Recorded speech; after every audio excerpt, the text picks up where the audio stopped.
The night was calm until the pounding started. Fists hammering my front door like a battering ram. Voices thundering. "You don't belong here." Flashlights cut through my windows. Shadows danced on the walls, and in that chaos, I felt the old instincts kick in. They thought I was just another homeowner to intimidate, another name on their list to scare away. But they had no idea who I was, or what I was trained to do. Years of silence, discipline, and service had shaped me into something they weren't ready to face. Tonight, their arrogance would meet a force they never saw coming. The pounding at the door came like a thunderclap in the dead of night. It wasn't just a knock. It was a declaration, a threat wrapped in the sound of splintering wood. The clock had barely touched midnight when the shouting began, a chorus of angry voices cutting through the stillness. "Open up. You don't belong here." Their flashlights were already sweeping across my lawn, harsh beams piercing through the curtains, as if trying to drag me into the streetlight. For a moment, I didn't move. I just listened, the calm before the storm settling into my chest like an old companion. I had heard noise from the HOA before, memos about lawns, warnings about garbage bins, letters about community standards. But this was different. This was force. This was a raid. And I could hear in their tone, they weren't here to talk. They were here to make an example out of someone they thought was powerless. I slipped on my jacket, the way of my old badge long gone, but the muscle memory still there. Years in federal service teach you many things. How to stay invisible when you want to, how to read a man's intentions from the way he breathes, and most importantly, how to handle fear, not by running from it, but by letting it sharpen you. The pounding grew louder. Last warning. Come out or we come in. Through the peephole, I saw them, 4 men in dark jackets with HOA enforcement patches hastily stitched on.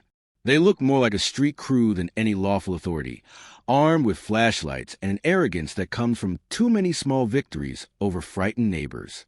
One of them, a tall man with a shaved head and a sneer that didn't leave his face, motioned for the others to spread out around the porch. I unlocked the door, but didn't open it fully, just enough for the cold night air to slip in. "What's the emergency?" I asked, voice steady. "You're trespassing," the shaved head snapped. "This property isn't for people like you. We've had complaints. You need to pack up and leave before sunrise." I almost laughed. People like me. They had no idea. "You got a warrant? A legal notice? Anything that gives you the right to pound on my door past midnight." He stepped closer, breath sour with cheap beer. "We don't need a warrant. The HOA runs this neighborhood. You're in violation of..." I cut him off, the way I used to cut off suspects who thought volume was power. "Save it. Either show me paperwork or get off my property." That's when his face twisted. He slammed his palm against the door, pushing it wide open. "Listen here, old man." Old man. That almost made me smile. If only he knew how many nights like this I had seen, how many doors I had breached, how many men like him had stood where he was standing. Cocky, sure of themselves, seconds away from a mistake they wouldn't recover from. Behind him, one of the others began filming on his phone. He's refusing to comply. "Let's drag him out and document everything," the filmer said. Drag me out. The neighborhood was silent except for them. Curtains twitched, lights flickered on in distant windows. But no one came out. That's the thing about people. They want to watch the fire, not stop it. I took one step forward, closing the gap between me and the leader. My voice dropped, low and deliberate.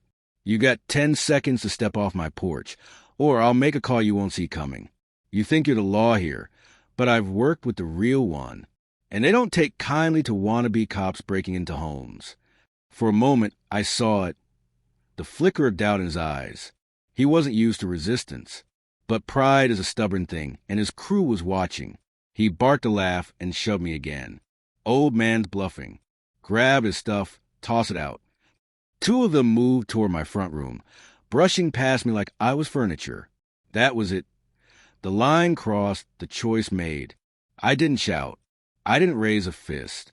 I just turned, walked calmly to the side table, and picked up my phone.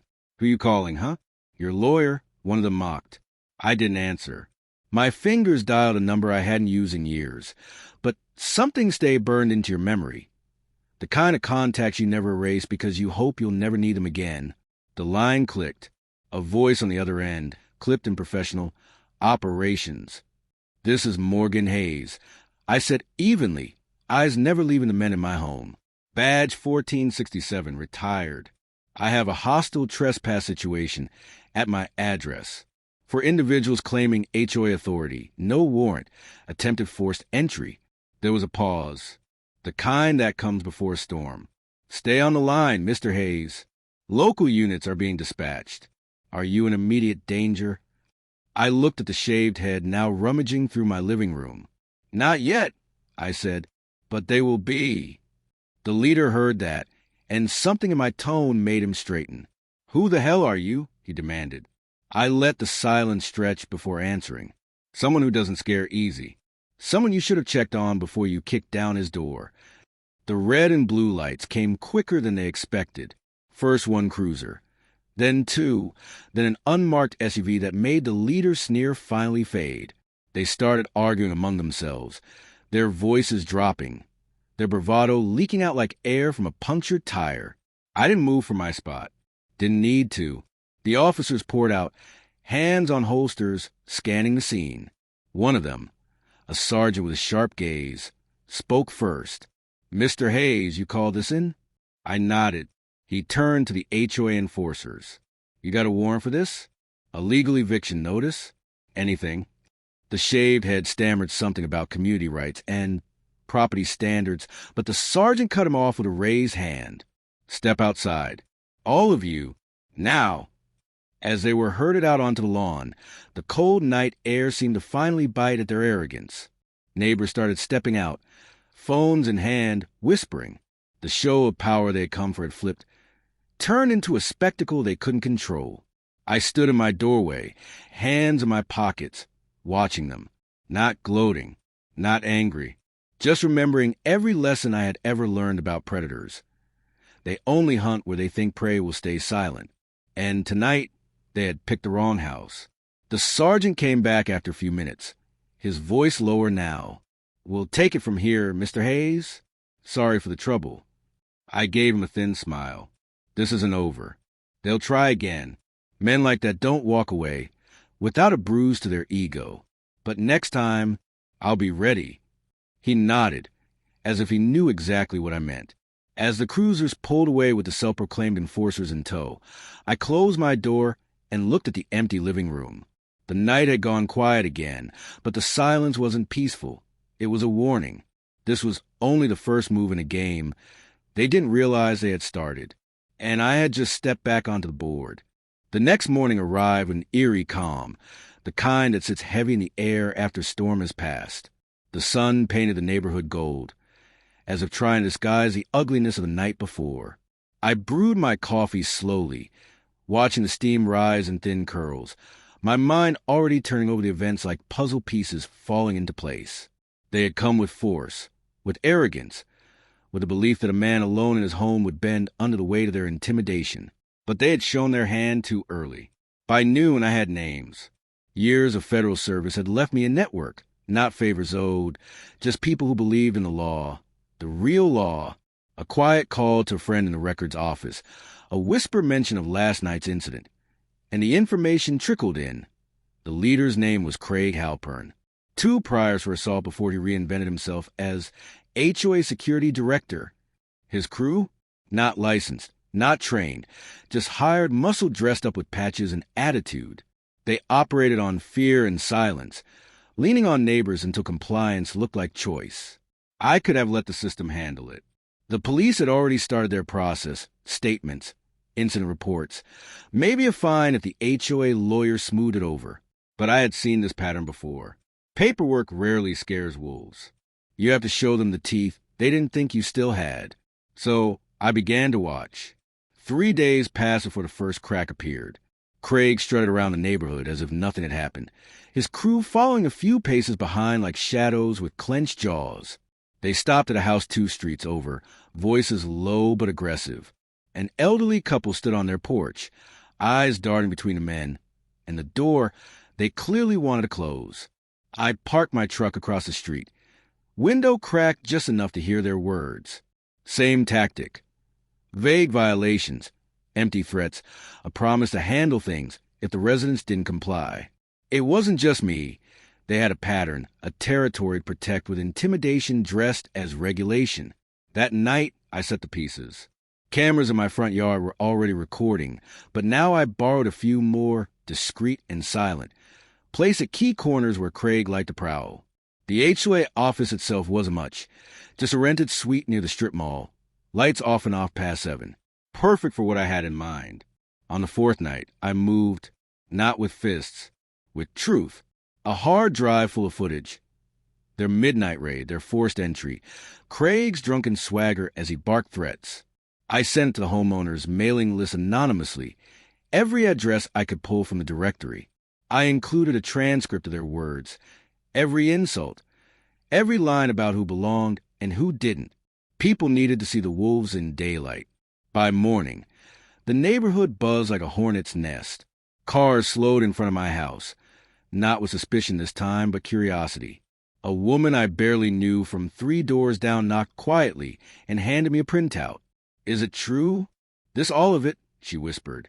"It's what they did," I said simply. The first meeting was called that weekend, an emergency HOA session, but this time it wasn't their show to run. Residents packed the community hall, eyes sharp, phones ready to record. Craig arrived with his crew, shoulders squared, jaw tight. But the moment the footage played on the projector, the air shifted.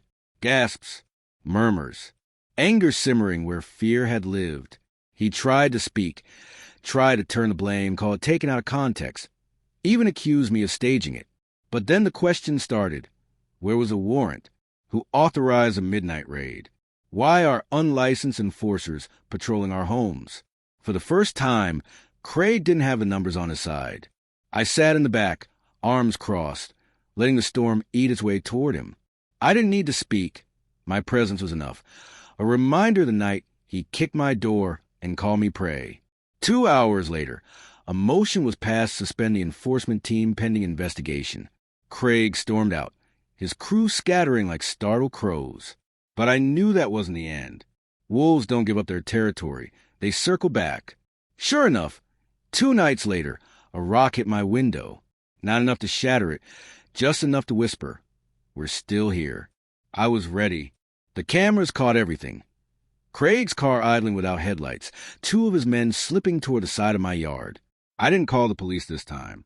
I called someone else, a former partner, now working private security with more reach than the badge ever allowed. They didn't kick my door this time. They left with the sound of tires screeching and the flash of license plates captured on 3 angles. By dawn, those plates were flagged, their insurance companies notified, and their security contracts placed under review by the state. Craig came to me once more, this time alone. It was late afternoon, sun low enough to paint the street long and red. He stood at the edge of my driveway, fists jammed in his pockets. "You could have just left," he said, voice low. I stepped out, coffee in hand, calm as a winter lake. "You could have knocked like a man instead of thug." "No, Craig. You ruined yourself the moment you thought fear was a tool you could swing without consequence." For a moment, I saw something flicker, regret, maybe, or just the realization that the game was over. He turned without another word, got in his car, and drove away. By the end of the month, the HOA had a new board. The so-called enforcement team was dissolved, their contracts audited, their files sent for state review. Neighbors I had never spoken to started waving as I walked by, a strange kind of respect in their eyes. Not because I fought, but because I didn't run. One evening, as the sun bled out behind the rooftops, I sat on my porch with the same cup of coffee that had started this whole storm. The street was quiet again, not the tense quiet of fear, but the steady kind, the kind that lets you breathe without glancing over your shoulder. I knew they might try again, somewhere else, with someone weaker, someone quieter. But here, their power had been broken, not by violence, but by exposure. Wolves hate the light, and I had made sure it stayed on. If this story kept you on the edge of your seat, imagine how many more are waiting for you. Don't just watch. Be part of the journey. Like this video, share it with someone who loves powerful stories, and hit subscribe to never miss a moment. This is Q and Q Stories, where every story hits deeper than the last.